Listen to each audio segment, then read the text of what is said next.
The Writer's Prayer. I am a writer. I've given myself this time to write. This time is sacred. I will not waste it. I will not worry about the quality, worth, or potential audience. I will just write. I will get the words on the page as they come, without judgment, without filter. I will write because I love it, because I have something to say, and because writing heals me. And when the time is up, I will let it go until I sit down to write again. So, one of the goals, one of the things that I'm doing to follow my dreams is wanting to become a author, a writer, a fiction writer specifically. And as a part of the process, I've obviously been writing a lot. But beyond that, I've been doing a lot of study, listening to podcasts, and reading a variety of books on the topic. And like anything, there's particularly down the artistic path, there's a collection of different advice and ideas that people suggest that you should do to be successful.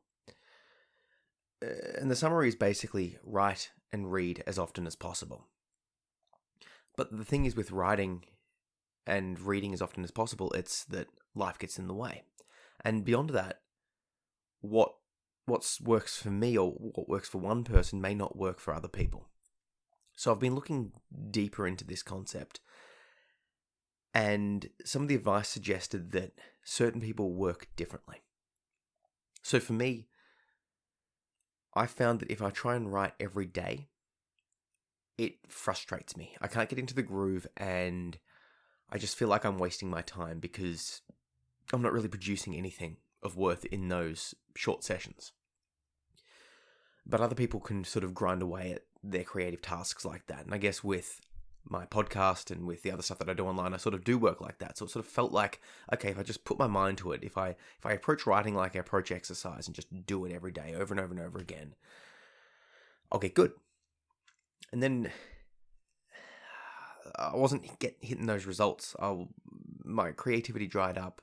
The project Lucidity that I was working on sort of just slowed and stopped. And I was getting frustrated. I was getting frustrated for multiple reasons. The first one being that I couldn't write anymore. And the second one being that all that time I felt was being wasted when I could be doing things that would be producing value to you, value to me in my personal life, in my work life, anything other than just staring at a screen getting frustrated. And then I was listening to a Brandon Sanderson lecture, and he's a best-selling author that's written the Mistborn series, and he finished off the Wheel of Time series. Very successful. And he was highlighting how he works day in and day out. But other people are like burst writers or binge writers. And they will find a block of time and just get it all out and then come back to it a little while on. And that works for them. And he was highlighting and sort of doing the maths of, if you do an hour here every day, or if you do 4 hours in one block, or basically, work out how you work for yourself. And then this thing just clicked into place for me. In the same way that I suggest people need to work out, the self-care that works for them and all of the different aspects that you need to sort of just figure yourself out, that introspective ability. I realized I need to apply that to writing. Why would writing be any different for me than any other topic? Why would it be held on this weird pedestal? Why would it be something special in the sense that it operates differently? So then I looked back and I'm like, okay, when have I been successful with my writing? With my fiction writing, with writing Lucidity, I am successful when I block out a 3 to 4 hour stint and I just block everything out, no distractions, no interruptions, and I can just have that extended period of time to work.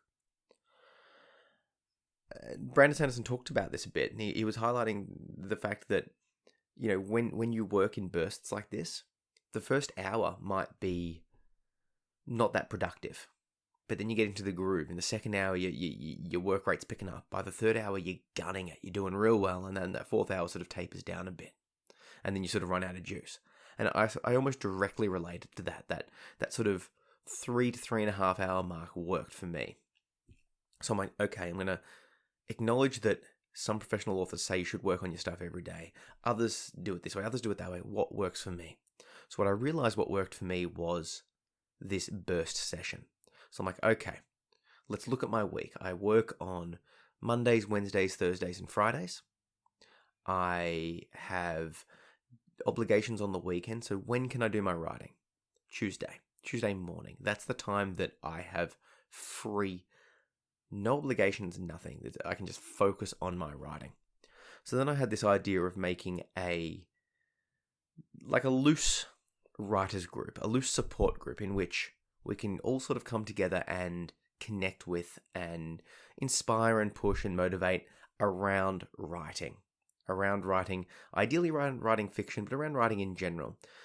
So what I did was I've created a group called 1K Tuesday. 1K Tuesday Writers Group. I'll put a link down below so you can access this if you're into writing.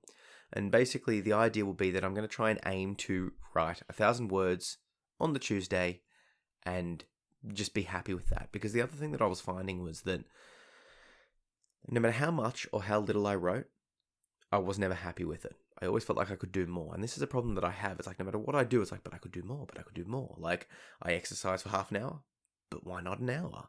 I write one poem, why not write another one? I release a Skillshare course. Whatever I do, it's like I feel like I can never be satisfied with the amount of work that I'm putting in. So I'm like, okay, let's just set that arbitrary goal, 1K, in 1K in a Tuesday.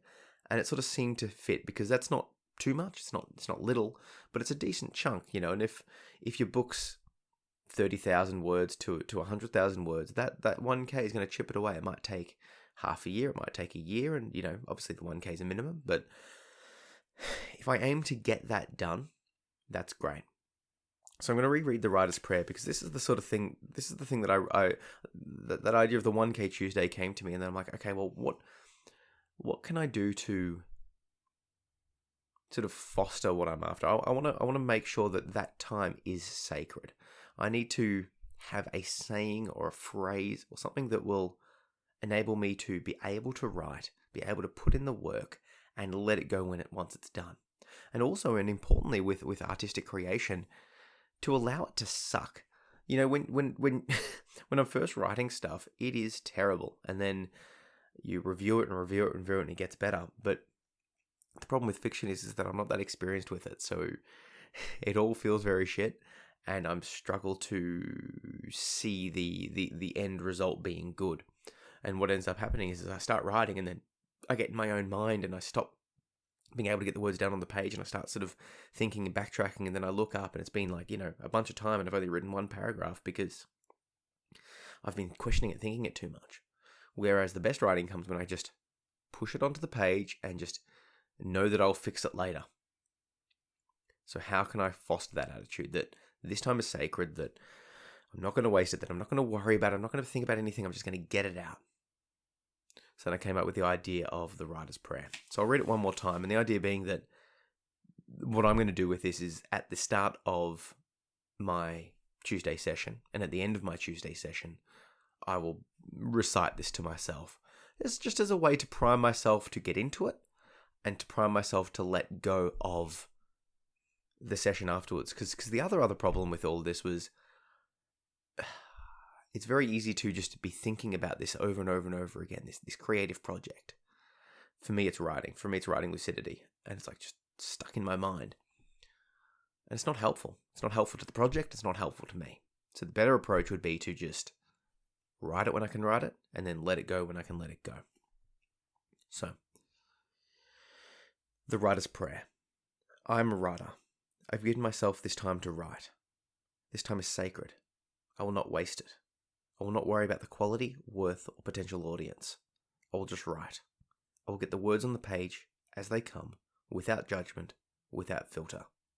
I will write it because I love it, because I have something to say, and because writing heals me. And when the time is up, I will let it go, and I'll sit down to write until I sit down to write again. When the time is up, I will let it go until I sit down to write again.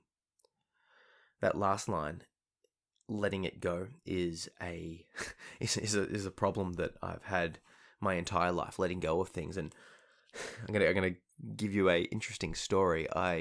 Years and years ago, one of my first tattoos was on my wrist, and I'm holding it up to the camera. It says "Let It Go."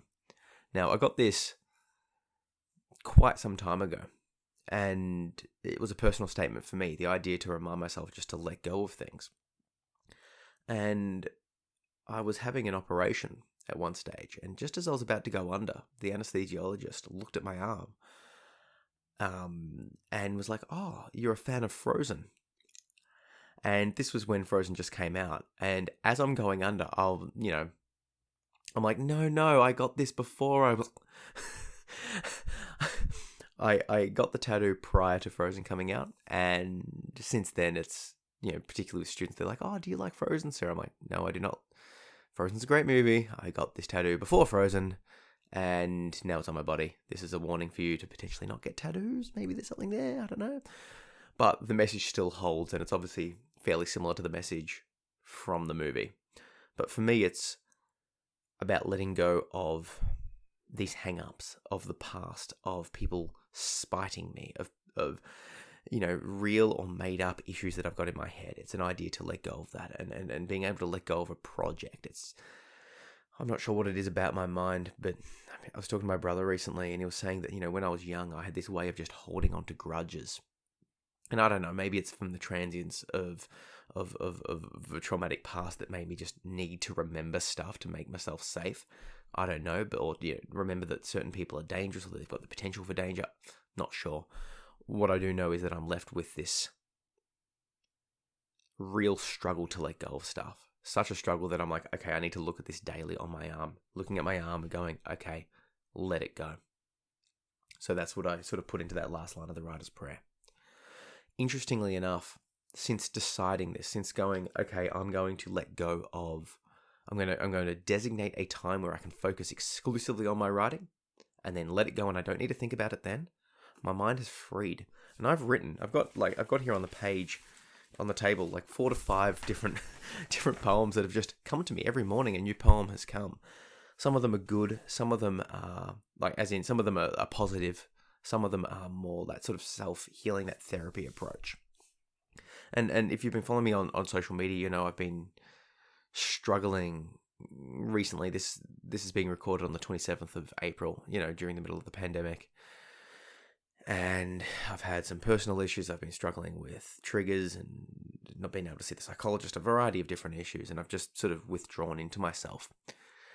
And this morning, my mind's sort of been clearing up in the sense that I've given myself the time for lucidity off to the side just on the Tuesday, and I've given myself time on Saturdays to do my online courses. So I'm sort of like working out my life rather than sort of throwing things haphazardly and doing everything at once, because that's just not good for my mental health. Like I said, I have this way of just never feeling like I've done enough, and that means that I can always be working, which means that I never rest. So I've designated my Sunday as a rest day, my Saturday as the Skillshare recording day, and my Tuesday as my writing lucidity day. And, I'm an artistic, creative person, so poems will pop up. The desire to record a podcast like this one will pop up, and all of those little things. But I don't sort of put myself on a time frame. They just sort of come, whereas those other tasks I wanted to have time for. And Sunday, being a relaxation day, has been very useful, because it's like, hey, calm down. You need to just relax, and it's okay to just chill. That, in fact, is important. So with all that in mind, I've had different poems come to me, and I'm going to slowly release them over time and all of that sort of stuff. But I wanted to read this one to you because it came to me and it sort of explained my mental state. And maybe my mental state's a function of being overwhelmed. Maybe it's a function of past trauma. Maybe it's a function of just my inner mental state, my introvertive nature, whatever's going on. But I know that when I struggle, I withdraw. And I've been in a very, very, very withdrawn state recently. And given the block off from the global pandemic, it's sort of perpetuated, but it's sort of been a good thing because I haven't wanted to see people. So anyway, this poem is called I Withdraw. I withdraw. Please don't take it personally. It's just what I do to keep myself safe. I want you to understand. The world is too loud. The world is too fast. The world is too big. The world is too confusing. It overwhelms me. The endless conversations, the unclear demands, the double-sided statements, and the hidden intentions. I can't comprehend it all. The unstated norms, the disparate customs, the popular trends, and the social conventions. There's too much pressure, so I withdraw, hiding inside of myself, seeking a place of solitude, somewhere divorced from reality. I just need time to rest, to heal, to process, and to learn how to function in this world. I withdraw.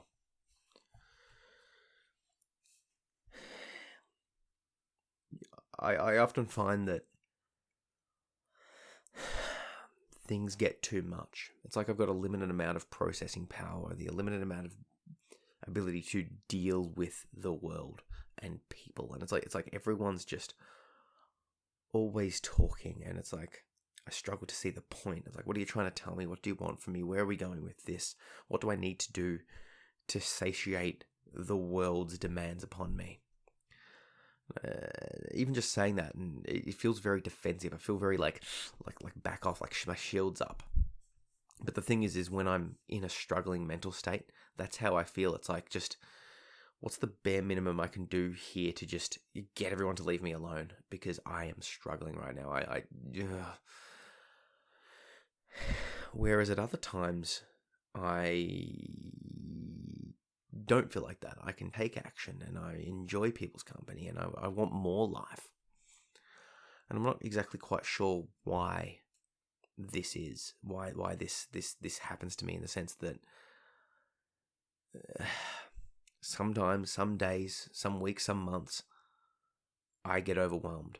Now, currently, it makes sense, in the sense of we're going through this global issue, trauma thing that's impacting the world. It makes sense that, of course, I would be struggling now, because it's a mass change that's unexpected and unknown. But the thing is, I know myself, and I know the trends that I go through, and I know that I started to fall maybe a month before all this started, and this sort of just exacerbated it. So I've been feeling quite withdrawn, and the upsetting thing is that I know it impacts people in my life, my family members, friends, acquaintances, all of that sort of stuff. I withdraw, and I struggle to express to people why. It's in the moment, it becomes overwhelming, and like I sort of mention it, that there's this bound feeling, this inability to speak, this issue that I have, that's like, hey, I'm struggling right now. And of course, the person who cares, who wants to be around me, who wants something from me, whatever it is, the world will respond back and sort of want to draw more information out of me. But the problem is when I'm withdrawn, or when I'm withdrawing, that just feels like more of an attack, because I feel so vulnerable, so raw, so open, that it's like, oh, right now is not a time that I can express it to you, but it's the most important time for me to express it to you, in the sense that you need to know, because I am withdrawing from you, from my obligations, from your love, from the connection, from whatever it is. Now's the time that I need to express it to you, but it's the exact time that I struggle the most to express it to you. So where am I left there? How can I do it? I suppose this poem is part of my answer to that. My hope is that people will see it or read it or understand, or at the very least, I can put it up online. I can be like, hey, this is how I'm feeling right now. And hopefully they'll understand, because what else can I say? The other thing is that it's very easy for people to see me, training martial arts. This is, all things being normal, but training martial arts or exercising or working, and being like, yeah, but you're not withdrawn in those instances. How can you work if you're struggling? How can you write poetry if you're struggling? How can you do X, Y, Z? Because, surely if you're struggling, it would impact everything. And it's the hardest thing to explain, but it's like, yeah, I have to work, right? Because if I don't work, my family starves, right? I have to work because that's just what is needed to survive, right? I have to exercise because that's self-care. That keeps me sane. So, of the limited amount of energy that I have, it's going into those places.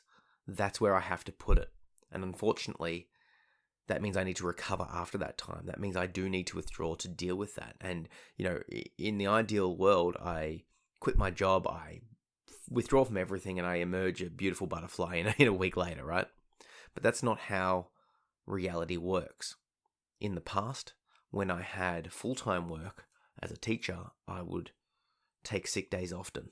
So many sick days that I would end up running out of sick pay. Not sick because I was physically vomiting or any of that, but because of my mental state. I just couldn't do it, and my pay would have to be cut because I just couldn't maintain the work. Thankfully now I've changed my career to something that's more appropriate to my mental state, to hours that are more appropriate, with people that are more appropriate.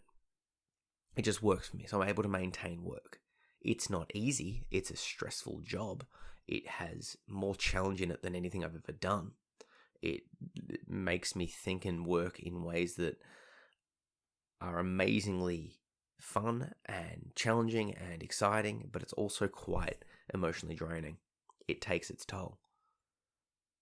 But I can work, and I've not had to take a mental health day for like a year and a half, which for me is nothing short of a miracle.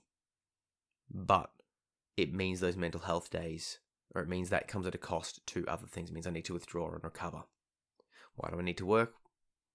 To support the family, right? So we're seeing the balance here.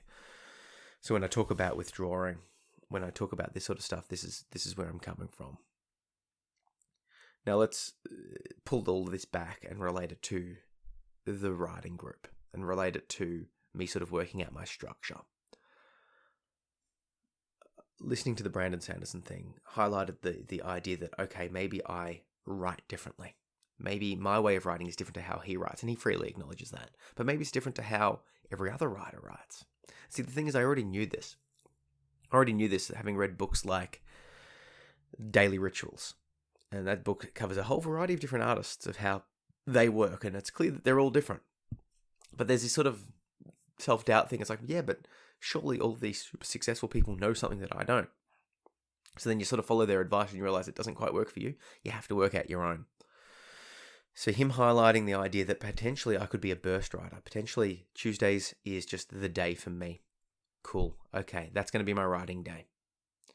Then, okay, well, when am I going to do my Skillshare courses? That I want to do one per week, either the Skillshare courses or the bonus courses on my website. And maybe in the next podcast, I'll update you guys about a bit more about the bonus courses that can't go on Skillshare. But I want to do one of those video courses once per week. Okay, when can I slot those in? Let's burst that as well. All right. And then I need a rest day, because if I don't schedule a rest day, I will just grind myself into the dirt. Okay, that can be Sunday. So now I've set that up. I'm aware of myself. I know that in the mornings I'm far more creative, and at nights I can do sort of the drudgery, the editing, the uploading, all of that sort of stuff. Brandon Sanderson's got a podcast called Writing Excuses. I'll put a links down to all of this stuff in the show notes. But on Writing Excuses, one of the other co-hosts, his name's Howard, and he says that Smart Howard does certain things, and then Dumb Howard does the other stuff. And Dumb Howard's basically him after a work day. He can do certain tasks that you not fully need to be fully there for. When can I do those tasks? When can Dumb Zach work? Well, he can do stuff at night. He can do the editing at stuff on the Tuesday night or the Saturday night, or other times when I've got a bit of free time. That's when I can do that. So it's basically sort of working out when I can slot things in. Working out a schedule and an idea for me, the way that I can work and operate, has enabled me to step back and look at everything that I'm doing and have some mental space. Having that mental space has given me the clarity and the ability to write a bunch more poetry that's just pouring out of me every day now. And to be able to step back and detach and to see myself, to recognize and to be able to hopefully explain this concept of my own withdrawal. Because no one else is going to be able to explain why I'm doing things other than myself. I've always been looking for someone to sort of, be my parent, for lack of a better expression, hold my hand and explain to the world, this is why Zach's the way he is, this is why he does this. That person doesn't exist. It has to be me. And before I can explain it to other people, I need to work it out myself. How can I work it out myself? By giving myself time. slotting in things to understand myself. It's this self-fulfilling prophecy. Self-awareness is key. So, with all of that in mind, I will put a link to the Facebook writer support group. If you are looking at writing, if you are a writer, if you want to connect with and have sort of a loose writers group where we can start chatting, this project might fizzle, it might evolve into something great, who knows. I'll put the link down below. I'm not going to invite anyone to it unless you're actually wanting to write. You're more than welcome, so come and join. Let's encourage each other. 1K Tuesdays Writers Group, link down below. If you want to read the Writer's Prayer or the poem I Withdraw, I'll put links down to those below as well. And you can check them out in written form, and you can see how pretty they look when they're all nice and fancied up, not just read by me. And the only other thing is, if you've liked this podcast, please spend that 30 seconds to just give it a quick review. Give it the 5 stars. Tell me I'm awesome, or that I suck, or whatever you want to say. And basically just help me spread the word. Help connect me to more people that would appreciate the message. If you know someone that would appreciate this podcast, send them a link, or send them a link to any of the poems that I've put up. But like putting up the review and rating it and all that sort of stuff builds its profile and lets the algorithms, the social algorithms, the podcast algorithms show my podcast to more people. And that way, by reviewing it, by saying that you like it, it'll get more people involved, and it'll be helping people in that way too, that it's helped you. So if that's the case, 30 seconds, that's all I ask. Cheers.